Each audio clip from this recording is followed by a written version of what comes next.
Hello students, I am Pooja, chemistry educator of Bansal academy. PYQ की हमारी इस series में आज का जो हमारा टॉपिक रहेगा वो रहेगा जी surface chemistry, right. Solid state हमने कर चुके हैं और सरफेस केमिस्ट्री हमारी आज की वीडियो का टॉपिक है। अगर आपने अभी तक हमारा टेलीग्राम ग्रुप ज्वाइन नहीं किया है तो आज ही ज्वाइन करें हमारा टेलीग्राम ग्रुप, क्योंकि आपको यहाँ पर ठीक है जो बाकी के हमारे जैसे इनऑर्गेनिक केमिस्ट्री है, ऑर्गेनिक केमिस्ट्री है, तो उनके भी आपको टॉपिक वाइज इसी तरीके से वीडियोस आपको मिलती रहेंगी, राइट। ठीक है।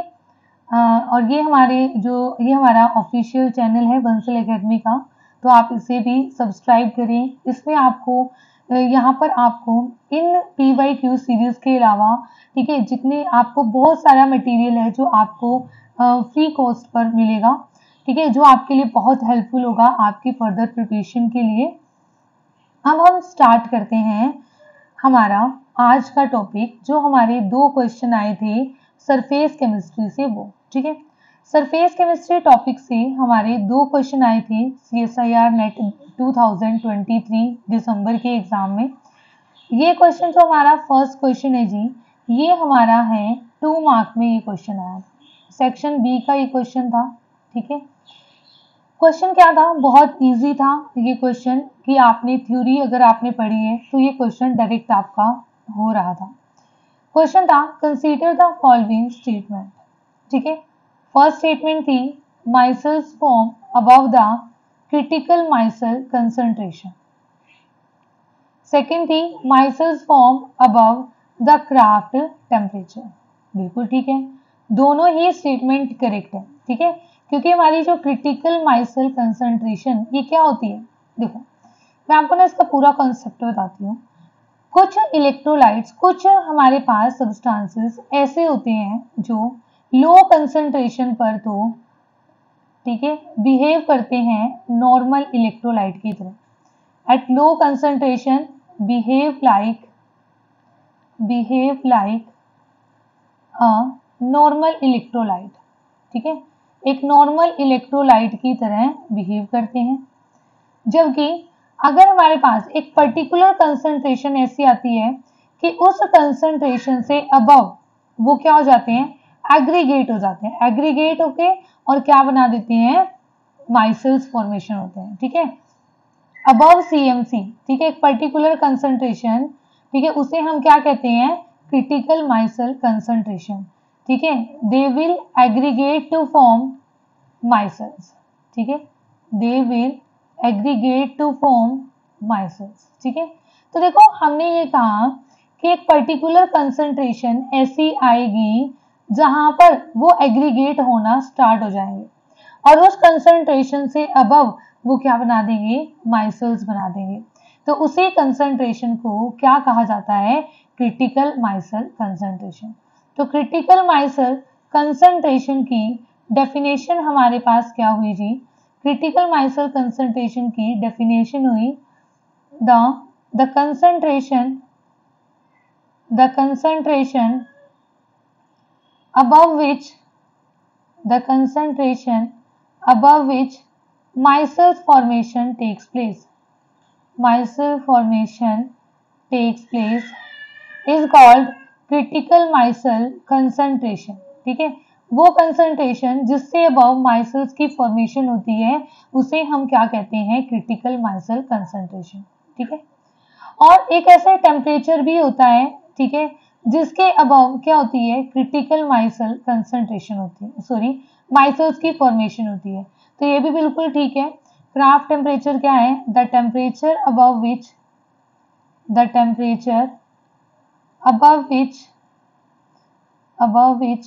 formation of micelles takes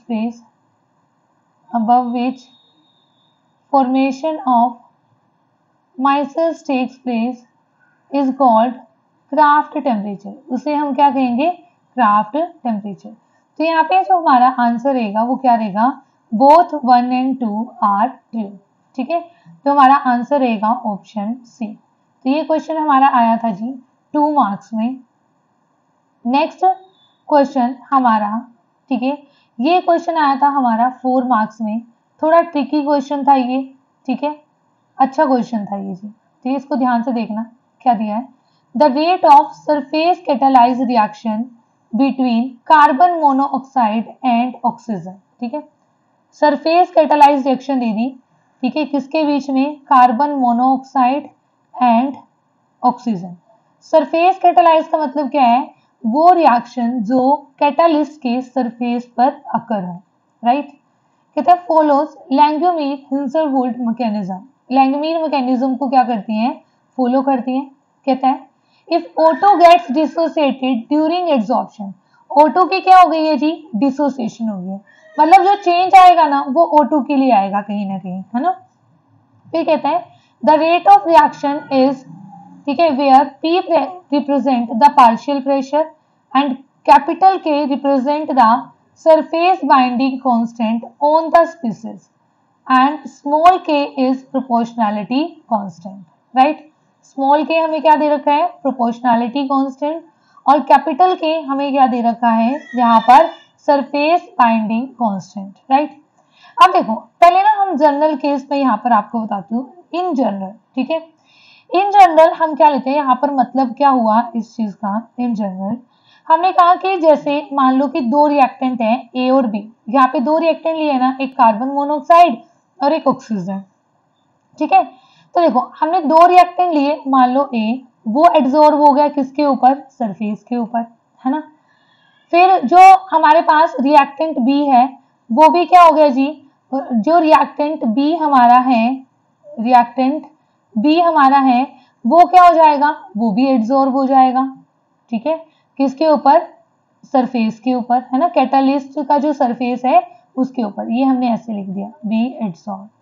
अब देखो ऐसा तो नहीं है कि वो सीधा आके बस एब्जॉर्ब हो गया होगा, पहले वो किस में होगा, पहले वो होगा अपनी गैसियस स्टेट में, ठीक है, गैसियस स्टेट में, फिर सरफेस के जो कैटालिस्ट है उसके सरफेस पे क्या हुआ होगा, एब्जॉर्ब हुआ होगा, ठीक है। ऐसे ही बी भी गैसियस स्टेट में है, ठीक है, जो कैटालिस्ट के सरफेस पर क्या हुआ होगा, ऐसे एब्जॉर्ब हुआ होगा, ठीक है। मान लो इसके लिए जो आपके पास, ठीक है, ये क्या है, इक्विलिब्रियम कांस्टेंट फॉर ए, ये इक्विलिब्रियम ही होता है, तो ये क्या आ जाएगा, equilibrium constant for B.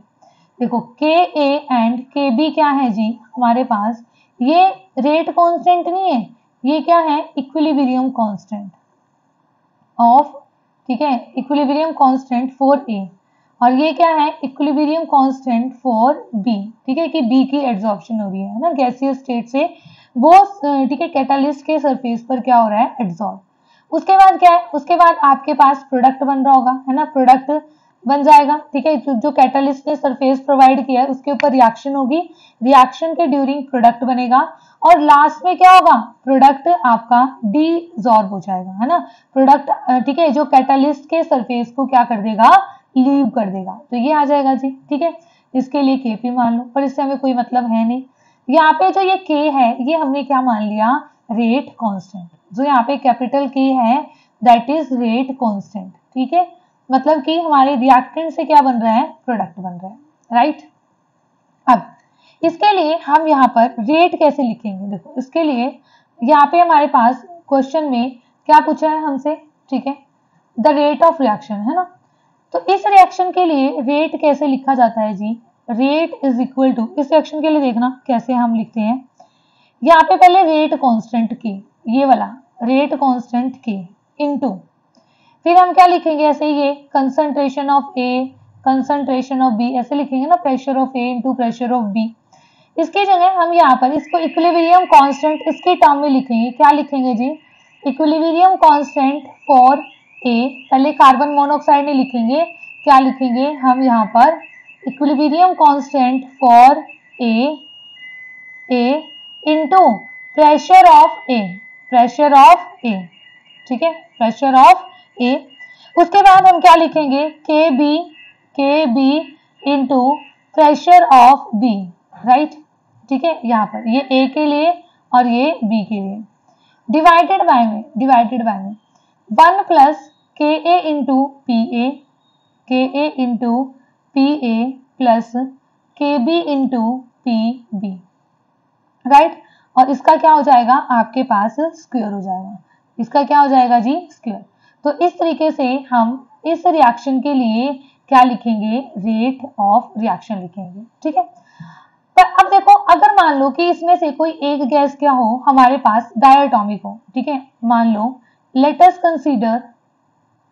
Consider B is diatomic, B is diatomic gas and it undergoes dissociation, it undergoes dissociation। तो डिसोसिएशन में क्या होगा, डिसोसिएशन में इसके एक मॉलिक्यूल से, मतलब मान लो B2 है, इससे क्या बन जाएंगे आपके पास 2 एटम्स बन जाएंगे B के, ठीक है। मतलब जो हमारा चेंज आएगा, ठीक है, लैंगोमीर में हम पढ़ते हैं जब डिसोसिएशन होता है तो वहां पर डायटोमिक के केस में जैसे हम ये बोलते हैं थीटा इज इक्वल टू ये होता है जब कोई डिसोसिएशन नहीं होता है ना, नो डिसोसिएशन, ठीक है। पर जब आपके पास डिसोसिएशन हो जाता है तो आप क्या बोलते हो, Kp की power half over 1 plus Kp की पावर हाफ, ऐसे लिखते हो ना थीटा की वैल्यू, ठीक है। यहाँ पे आपको जैसे ऐसे ही वहां पर स्क्वायर हो जाता है ना K वाले में। अब देखो यहाँ पर क्या चेंज आ जाएगा, तो आपके पास हो ना हो B वाली टर्म में क्या आएगा, आपके पास चेंज आएगा। देखो पहले वाली टर्म आपके पास एज इट इज रहेगी KAPB, ठीक है। उसके बाद जो ये वाली टर्म है KBPB, इसकी पावर क्या हो जाएगी, हाफ। देखो जैसे यहाँ पे हाफ हुई है जी इससे, ठीक है, over 1 plus KAPA plus KBPB। अब इसकी पावर क्या होगी, यहाँ पर हाफ होगी, इसकी पावर क्या हो जाएगी, हाफ, और फिर इसका क्या हो जाएगा जी, ऐसे स्क्वायर, ये पहले, मतलब इस टर्म में चेंज हो जाएगा आपका, है ना। तो अब देखो, अब हमारा क्वेश्चन जो था, क्वेश्चन हमारा क्या था जी, क्वेश्चन हमारा था, हमें दिया हुआ था रिएक्शन दी हुई थी between carbon monoxide and oxygen, और हमें ऑक्सीजन की क्या दे दी, डिसोसिएशन दे दी, कि ऑक्सीजन क्या हो गया, डिसोसिएट हो गया, ठीक है। तो देखो हमने यहाँ पर लिखा कार्बन मोनोऑक्साइड प्लस में ऑक्सीजन, राइट। इससे क्या बन रहा है, हमारे पास प्रोडक्ट बन रहा है जो भी है ना। ये भी तो सरफेस कैटालाइज्ड रिएक्शन है, तो ये भी पहले क्या हुई होगी, ऐसे एड्सॉर्ब हुई होगी, है ना, CO यहाँ पर एड्सॉर्ब, ठीक है। तो इसके लिए हम लिख लेते हैं K4CO, है ना, equilibrium constant for carbon monoxide. ऐसे ही ये भी एड्सॉर्ब हुई होगी जी आपकी, O2 एड्सॉर्ब हुई, ठीक है, कैटालिस्ट के सरफेस पर, और तब जाके हमारी क्या हुई, रिएक्शन हुई। अब रिएक्शन हमारी होगी तो यहाँ पर हमने रेट कांस्टेंट आपको दे रखा है कि क्या मानना है, K मानना है, कैपिटल K। यहाँ पे आपका प्रोडक्ट बना एड्सॉर्ब स्टेट में, और फिर इससे ठीक है बाद में प्रोडक्ट बनने के बाद उसने कैटालिस्ट के सरफेस को लीव कर दिया और क्या बन गया आपके पास, गैसियस प्रोडक्ट, राइट। यही हुआ ना हमारे पास, ठीक है। इसको ऐसे लिखने की यहाँ पे जरूरत नहीं है, ठीक है। यहाँ पर इसको आप इस तरीके से लिख सकते हो, ये आ गया जी P हमारे पास गैसियस, राइट।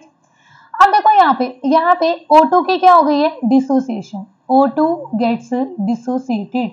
तो हमारे पास इसका आंसर क्या आ जाएगा, देखो लिखो, इसका जो रेट ऑफ रिएक्शन है, रेट ऑफ रिएक्शन हो जाएगा K, हमारे पास क्या था, रेट कांस्टेंट K इनटू ये रेट कांस्टेंट है, ये इक्विलिब्रियम कांस्टेंट है for carbon monoxide into pressure of carbon monoxide.